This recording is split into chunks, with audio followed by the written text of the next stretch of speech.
Hey everyone, this is Phil here from Northern Wild Harvest. If you're new to our channel, we do adventure foraging, and if you're a returning viewer, then welcome back to our world of wild harvesting.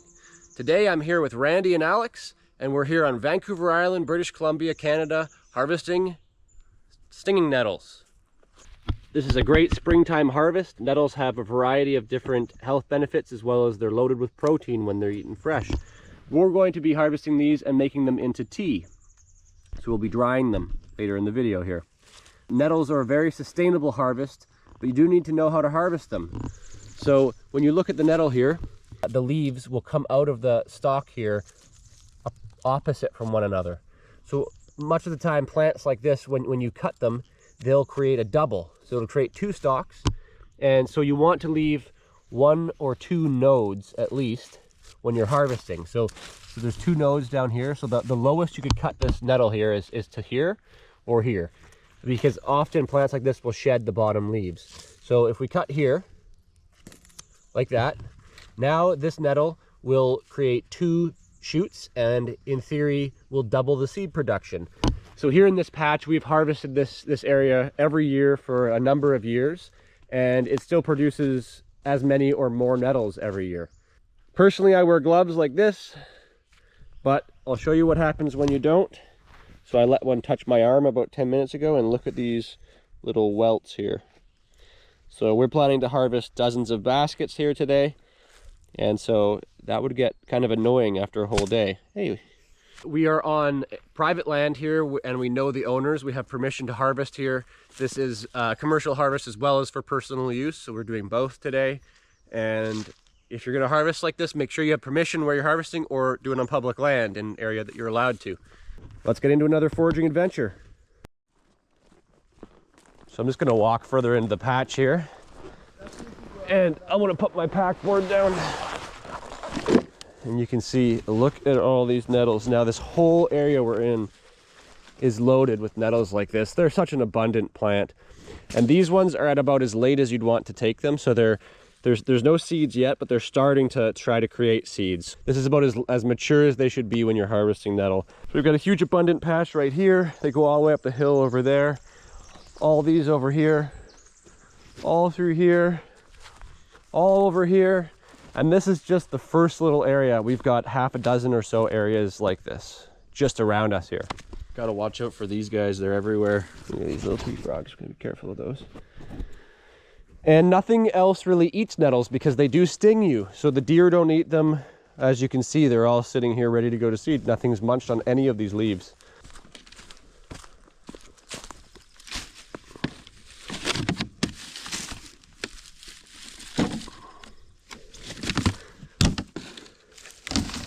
So again, if I harvest down to here, I'm leaving four nodes. I can go down to there, leave 3 nodes, and that will double the production. But I do want it to fit in the basket, so I can just, and we're going to load them up just like that. Nettles also spread by rhizome under the ground, but they don't like to cross these areas of compressed soil. The roots don't like to cross these compressed soil areas, so what they'll do is they'll drop their seeds, jump the trail, the compressed soil, and then start spreading by rhizome on the other side once that seed is taken, just like you're seeing here and here. Okay, let's get into it. Seed harvesting.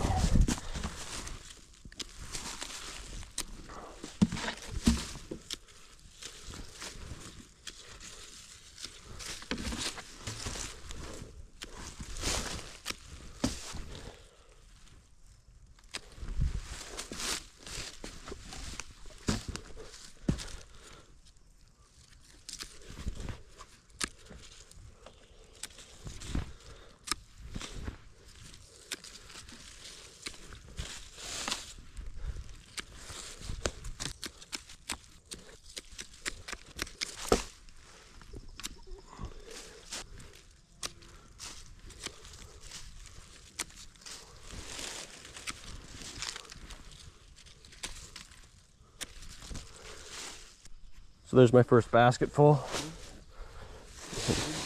Push these in here. I'm going to put a lid on these when I transport them. And we could probably get a few more in there if we wanted, but that's good for now.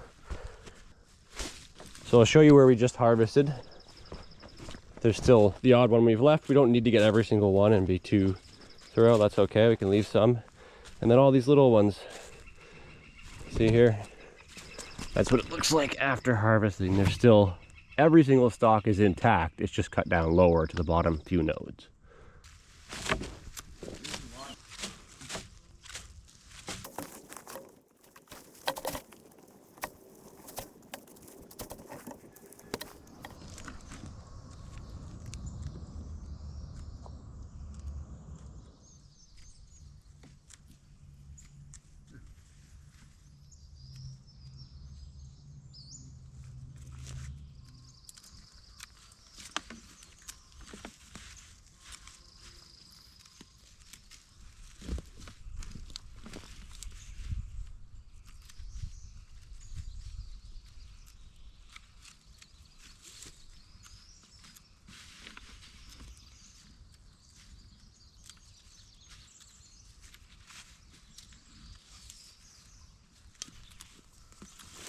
No tree frogs were harmed in the production of this video.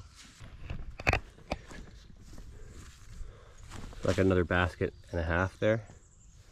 And Alex got, we've only been picking for what, 15 minutes. And we've already got 1, 2, 3, 4, 5.5 baskets in 15 minutes. And all of this right here to go. We're just getting started.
Oh, on your knee.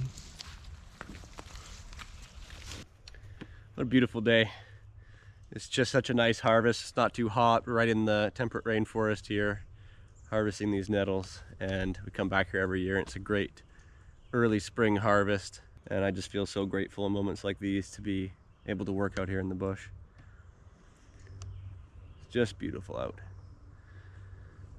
After a long winter, being able to sit in the sun like this in the forest and just be interfacing with nature like this is just revitalizing.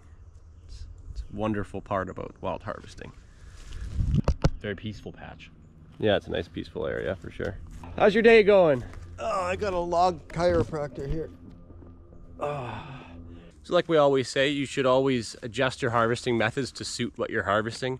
So if you're harvesting a mushroom or berries, the techniques for that are very different from when you're harvesting plants. So in the case of a mushroom, you're harvesting basically the fruit of the organism. The organism is the mycelium under the ground. So it's a lot safer to take most of what's there because you won't kill the organism. You're actually going to help spread the spore in the case of mushrooms. With plants, with many plants, you need to be much more careful to not take as many because you don't want to wipe them out in that area. So that's where you really need the knowledge of how to harvest that specific plant. And in the case of nettles, we can also be beneficial by splitting the leader into two and doubling the seed production because we are harvesting the organism when we take a plant, rather than when you're taking fruit, you're not harvesting the organism.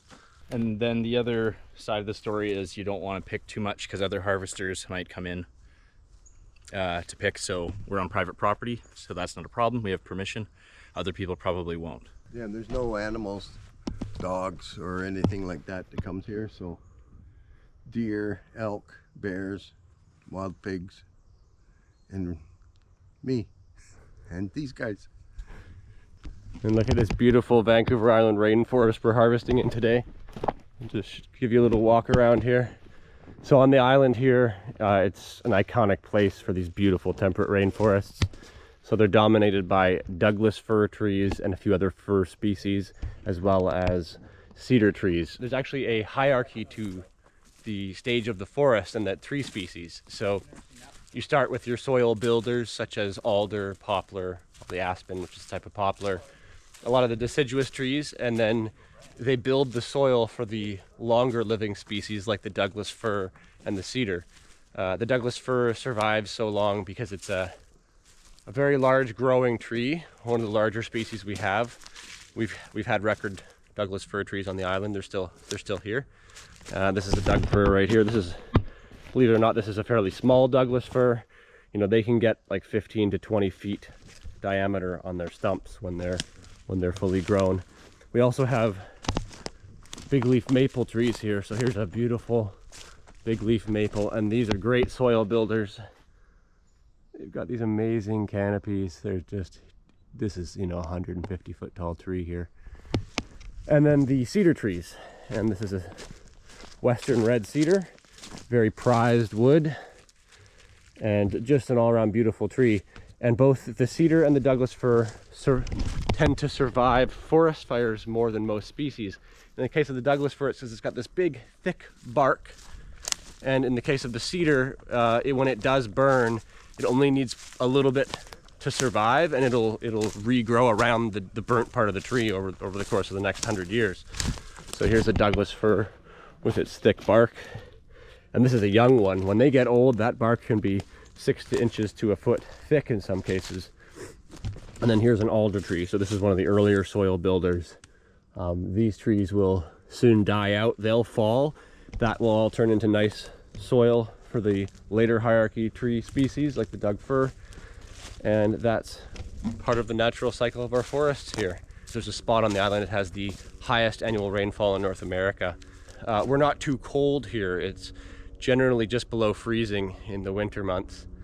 So it's not like, you know, 30 below. It's only about a few degrees below freezing here usually. And so what will happen is fog will come in and all the trees get covered in moss. And it creates sort of this enchanted forest. And it's just a beautiful place to be. You like living here? Oh yeah. It's a privilege, really.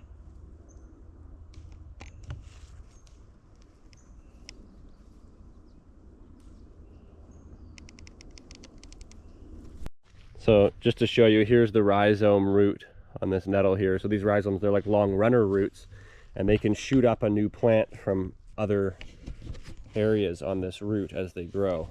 But the root has a hard time traveling through this heavily trampled soil from where cattle have walked. So that's why it also has the seed to spread around to new areas, and then once it's in those areas, these rhizome roots will spread from there. A lot of these plants here could be connected by their roots. Another example of that would be mint or ground elder / goutweed, Agapodium, many different species. So here's our first little patch, this area around here, and we got 15 full baskets there. Now we're going to move on to our next spot, and we have a number of spots like this. So we won't clean up everything today. We can only dry so much. So we'll just harvest what we want and then call it a day. On to the next spot.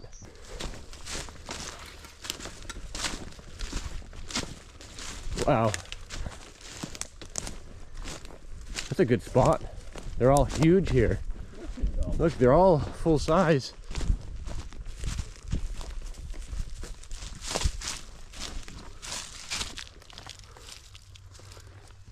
How far does this go? Let's just check out this area now. Look at that, it goes all over there, up through the trees. And I can see more over this way. Oh, Randy's coming from the top. Let's check it over here now. It keeps going. Look at this, beauty. Nice little patch. So all of this nettle all up through here. And Randy's just sitting down in the middle of the nettles over there.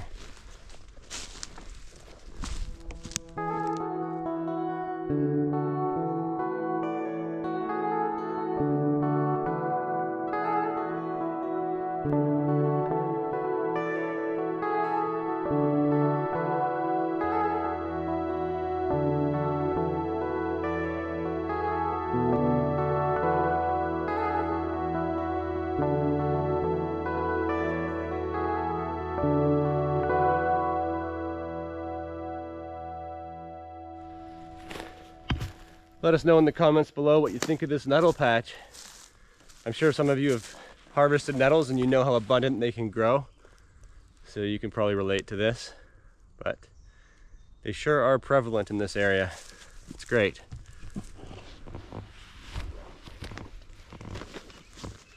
This is another plant we have in abundance on Vancouver Island, Oregon grape. It's a type of mahonia, and these will all turn into a sort of berry fruit. And Alex and I have harvested these and made mead in the past. So we might be harvesting these later in the summer in smaller amounts for our own consumption. It looks like it's going to be a good fruiting year. They're all like this. So that's a really good sign for us. We're always looking for these things as we're doing our other harvests. We're looking at what could come next for us. And this is one of those things. This is a trillium. It's wild and it's a protected species, so we better not mess with it.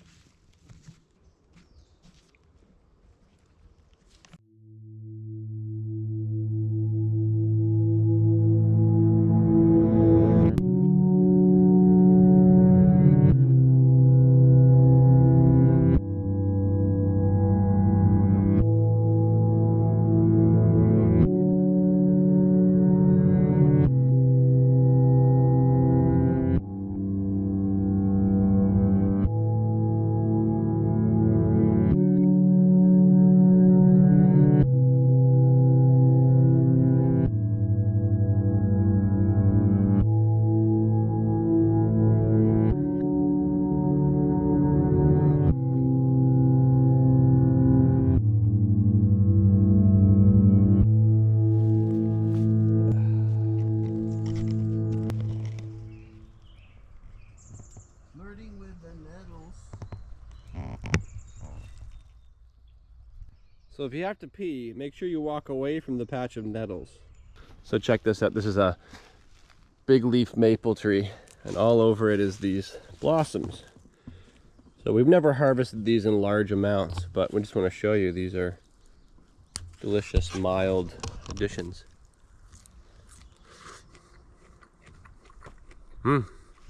Awesome texture. Really good. Really tasty. Okay, we've just cleaned up this area now. There's another 14 baskets. Easy picking. So, oh yeah, your thumb's looking red. It got stung a few times. How's that feel? Yeah, that makes sense. How's your hand doing? Oh, you're getting in the wrists?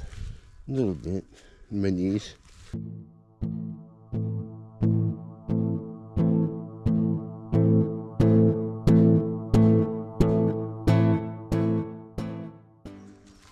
Sting, sting, sting.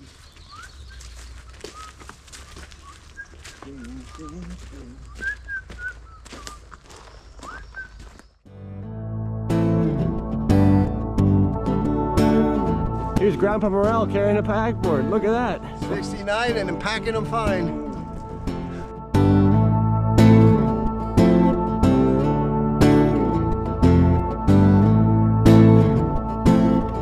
Got the medal for the nettle. Okay, so we're back where we left off. We've had lunch, dropped off that first load. Now we're gonna go back and get about half that amount this time.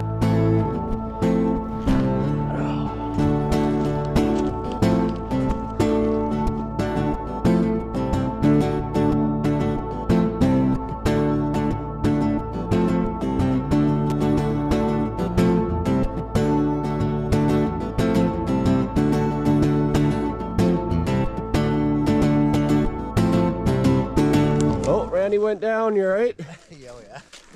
I was trying not to twist my ankle, so I took my weight off, went to grab a branch.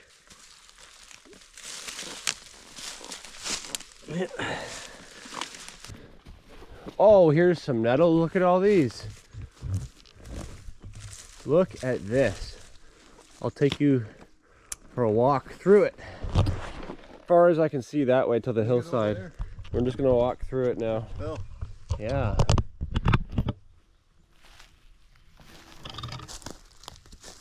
Amazing.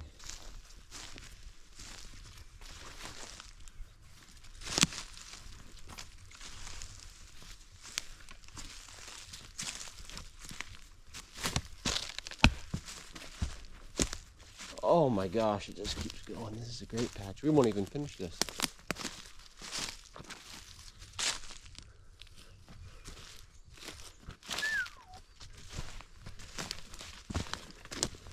So I'd say this is a pretty abundant area, and I can see them creep over this hill and just keep going as far as I can see all along there.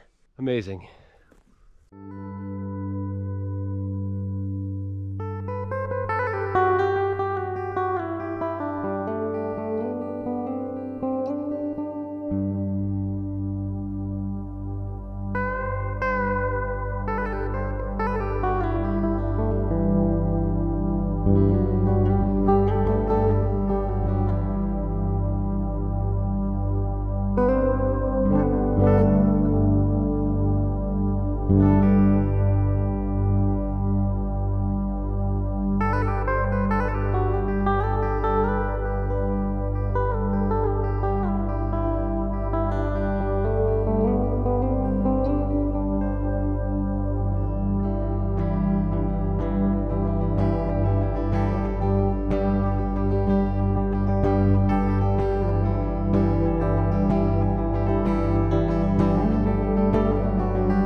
Oh, there's a whole other patch right there.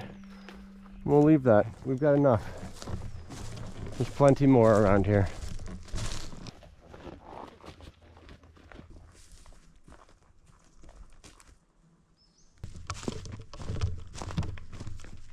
All right, we've made it back here, and I'll show you how we did. So we've got 1, 2, 3, 4, 45 baskets. What a beautiful day.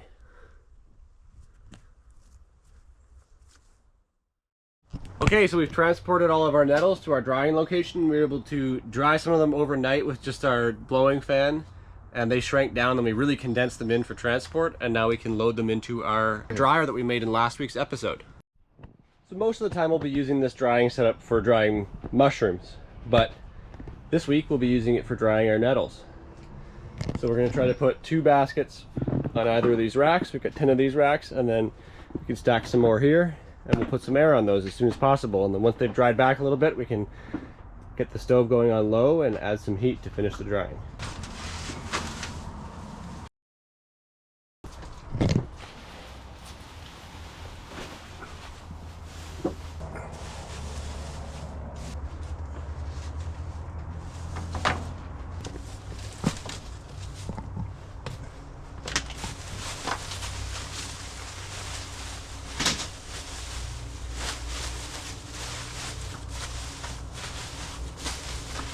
So we'll do this until all of our 10 racks are full, and then we'll see where we're at that point.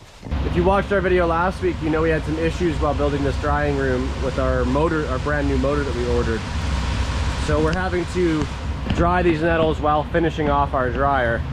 So for now they're in here like this with lots of airflow on them. You can see we're getting plenty of airflow, but they're only going to be like this for a short period of time until we finish working in this side of the room here and we can set up our dryers pulling the air. So they'll sit like this for a few hours, and then we'll move them around and have less nettles on each drawer. Okay, it's time to rotate all of these nettles. They've started to dry nicely. You can see here this one's just about dried, but they're not all like that.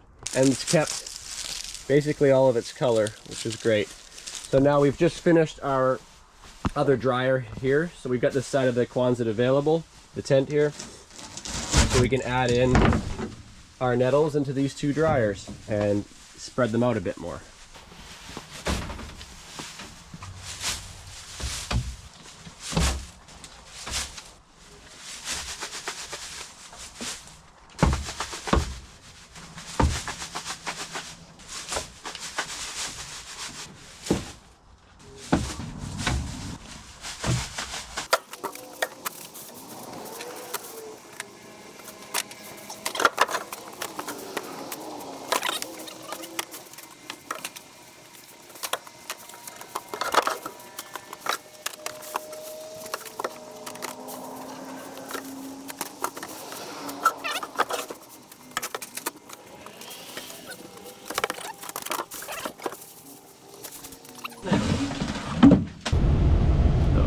Lots of airflow in there, and it's warm. It's pulling in the dry air from the wood stove room.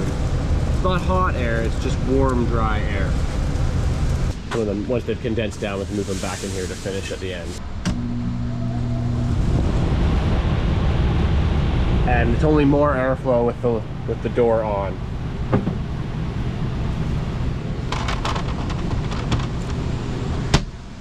So these will sit in the dryers now for the next day, and then everything will come into here, and we'll just make sure that everything is evenly dried, and then we'll strip the leaves and box it up and bag it and box it up once it's all finished. So the last batch of our nettles is finished drying here. So we're going to box these up, and that can get stored for the next few months, along with our second batch, which will go into this box in a bag.